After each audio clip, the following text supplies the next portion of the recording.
Hello. Okay, we're going over the impairment of epilepsy when it comes to proving disability, either SSD or an SSI case, and some of the things you really need to look at because I get a lot of people, a surprisingly large number of people, who are surprised that they have been denied over and over again when they have epilepsy.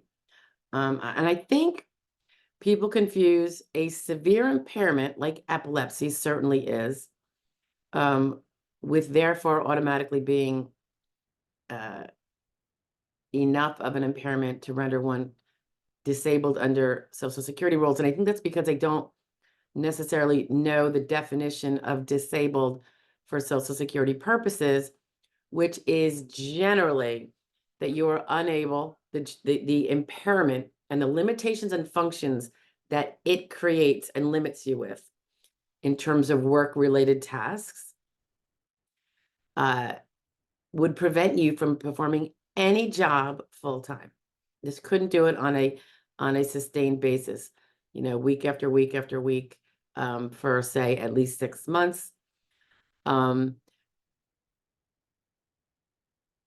Without, say, being unsuccessful at doing that and getting terminated or having to quit.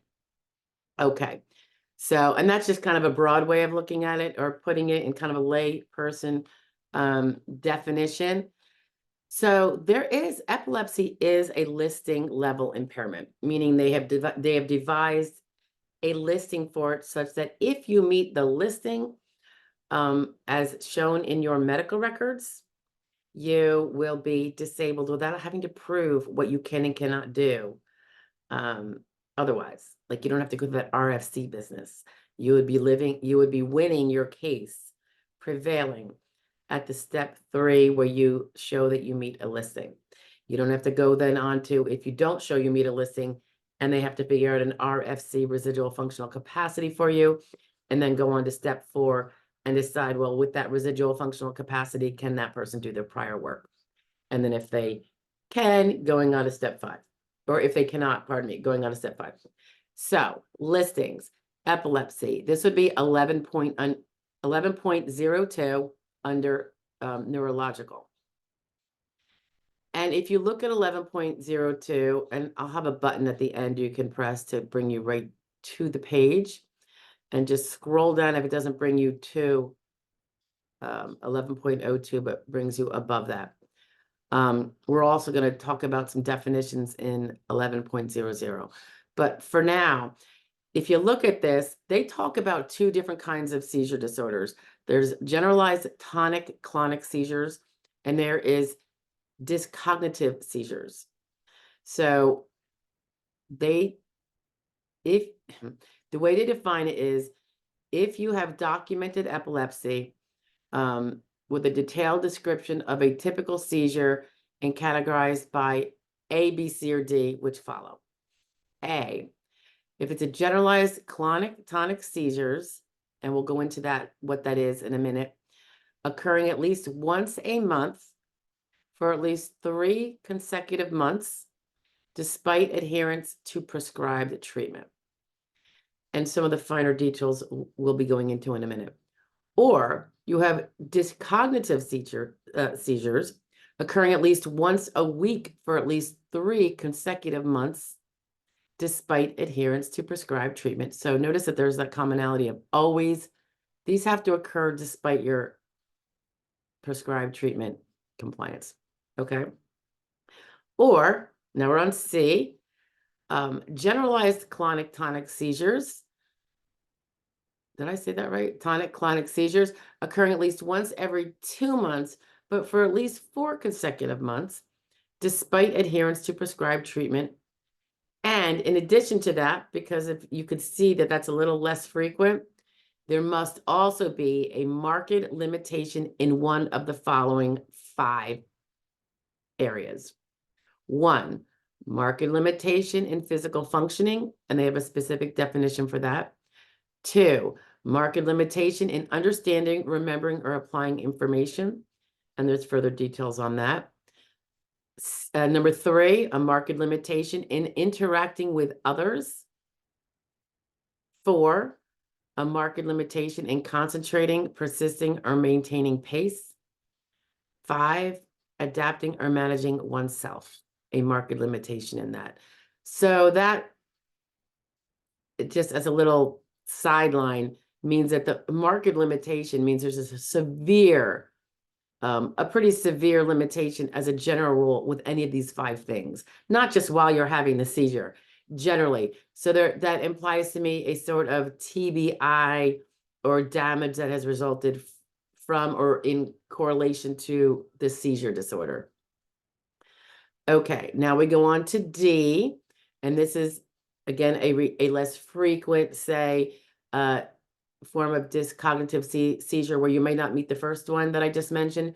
But in this case, dyscognitive seizures occurring at least every 2 weeks. I think the other one said 1 week, right?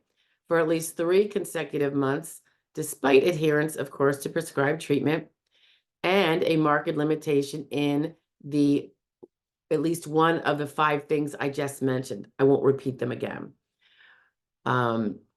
So if you have and can meet that through your medical records, remember, it's about medical records.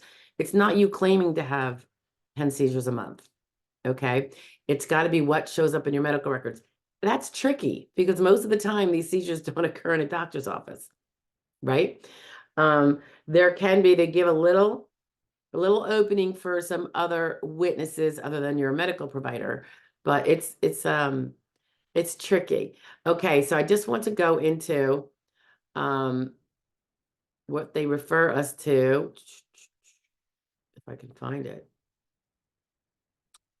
I'm not going to go into those 5 areas, but I wanted to go into the definition of generalized tonic-clonic seizures, and then I will go into the definition of the other one. The generalized tonic-clonic seizures are characterized by loss of consciousness accompanied by a tonic phase, which is a sudden muscle tensing up, which causes the person to lose their postural control. Followed by, so it's got to be, that occurs, and then it's followed by a clonic phase, which is basically what we know as convulsions, rapid cycles of muscle contraction and relaxation. It also notes that tongue biting and incontinence may occur during generalized tonic-clonic seizures, and injuries may result from falling. So this might be the type that we kind of picture in our heads when we think of an epileptic seizure. However, there's the dyscognitive seizures, and these are characterized by an alteration of consciousness without the convulsions or the loss of muscle control. During this kind of seizure, there'll be blank staring, change of facial expression, and automatisms such as lip smacking, chewing, or swallowing, or repetitive simple actions such as gestures or verbal utterances.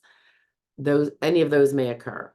During its course, a dyscognitive seizure may progress into a generalized tonic-clonic seizure. All right. Now, the description, under description of the seizure, SSA clarifies that they require at least one detailed description of your seizures from someone. And they emphasize that it's preferably a medical professional who has observed at least one of your typical seizures.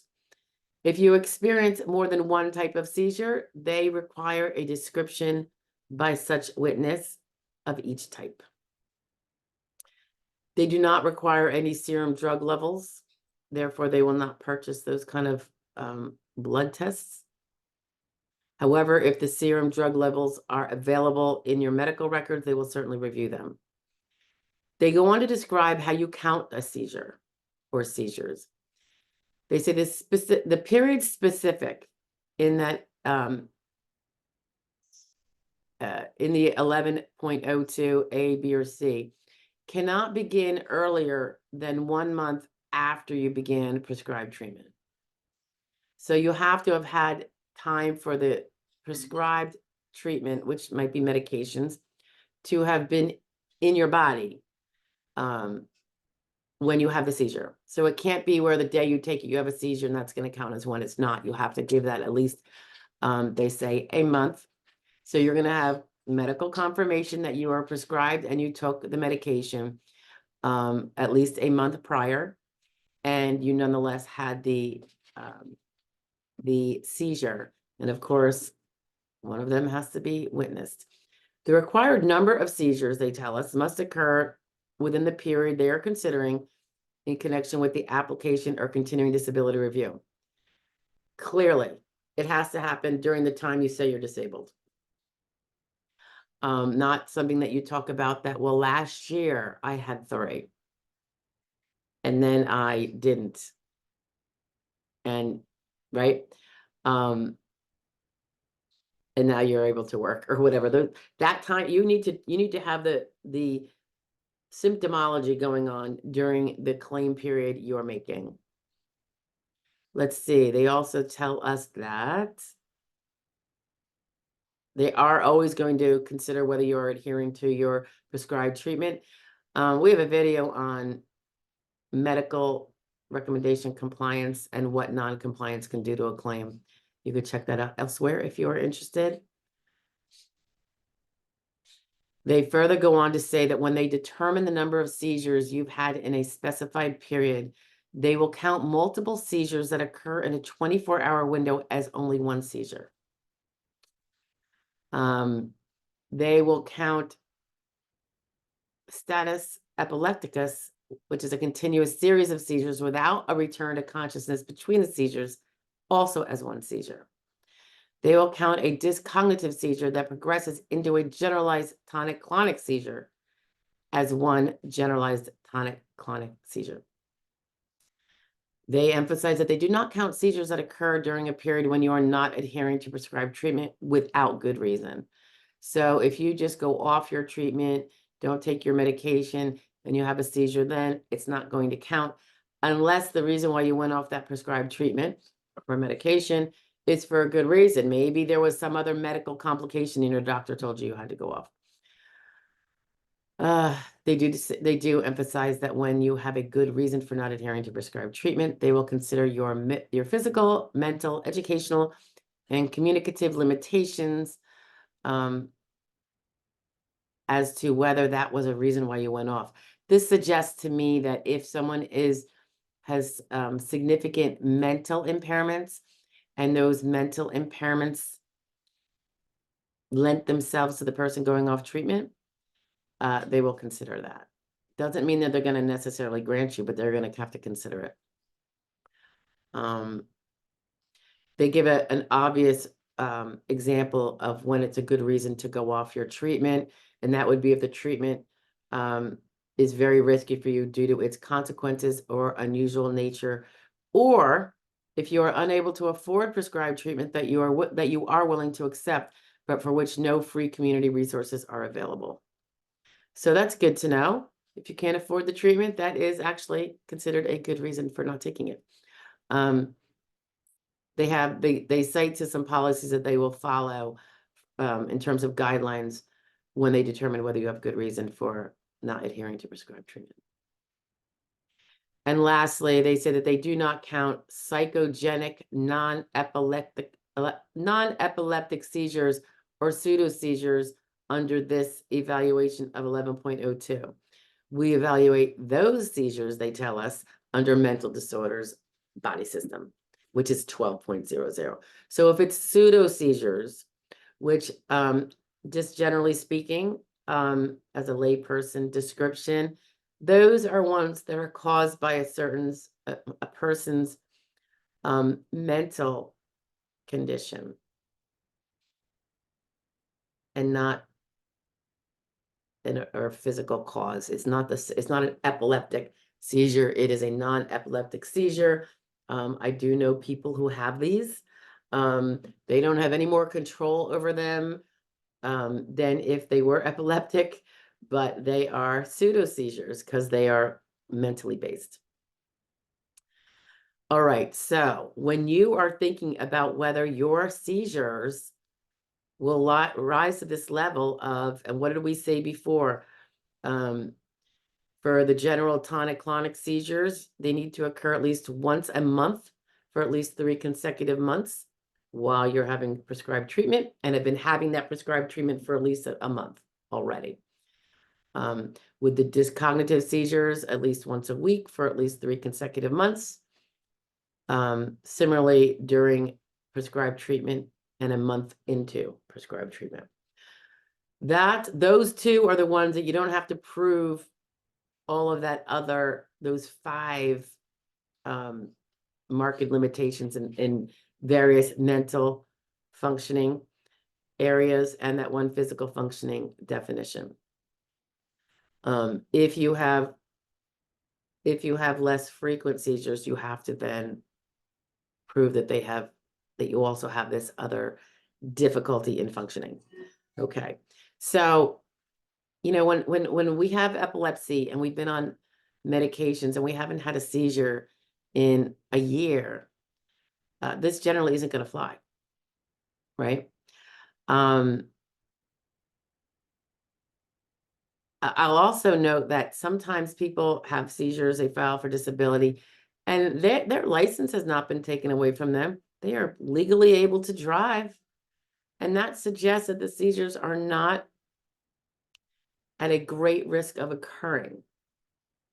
Or it suggests to me that the doctor has fallen asleep on the job. Because, you know, doctors can contact DMV, I believe this is in every state, and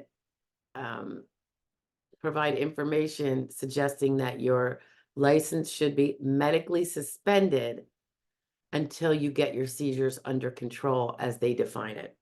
And I don't want to go on the record as to what that means, generally controlled, but I've often read it's a certain amount of time where with the prescribed medication that they put you on, you go without, you know, you've gone without a seizure for X amount of time. If you do go for a long time and then you do have a seizure, you kind of have to start all over.